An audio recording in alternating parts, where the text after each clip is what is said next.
अस्सलाम वालेकुम। SM news के साथ मैं हूं मुक़द्दर रज़ा। एसएम न्यूज़ स्टूडियो में खुशामदीद। खबरों का सिलसिला बढ़ाते हुए हम शामिल करते हैं कराची से। ज़िला इंतज़ामिया की कोशिशें रंग लाने लगी। डीसी कोरंगी और एडमिनिस्ट्रेटर के साथ साथ एमडी सॉल्ट वेस्ट मैनेजमेंट की हदायत पर डायरेक्टर डिप्टी डायरेक्टर नदीम के ज़ेर निगरानी स्पेशल क्लीनिंग मुहिम का आगाज़ कर दिया गया है। मज़ीद सूरत हाल से आगाह कर रहे हैं कराची से हमारे नुमाइंदे वकार अहमद। जी वकार, आगाह कीजिएगा इस हवाले से।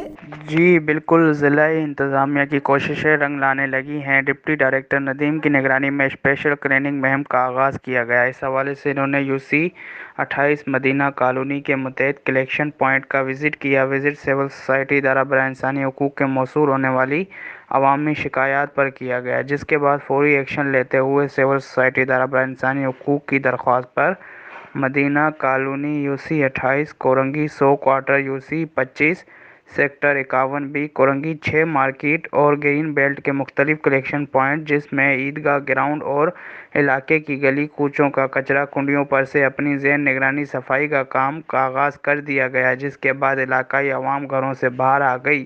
सिविल सोसाइटी के इंफॉर्मेशन सेक्रेटरी खुर्रम खान के हमरा ज़िला कोरंगी के सदर हमीद ने ज़िम्मेदारान के हमरा इलाकों में जारी कामों का दौरा किया और deputy director DMC Korangi Nadeem से मुलाकात की और अवामी शिकायत पर फौरी एक्शन लेने पर सराहा गया।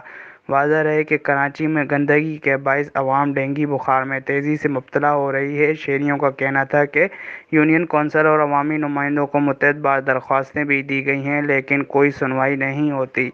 आज सिविल सोसाइटी इदारा बराए इंसानी हुकूक़ और DC Korangi administrator MD solid waste management और डिप्टी डायरेक्टर डीएमसी कोरंगी के तहे दिल से शुक्रगुजार हैं, जिन्होंने इलाकाई मसाइल आसान तरीके से हल करने में अपना किरदार अदा किया। जी बहुत शुक्रिया वकार, तफसीलात से आगाह करने के लिए। अब तक के लिए इतना ही। मज़ीद खबरों के लिए देखते रहिए एसएम न्यूज़।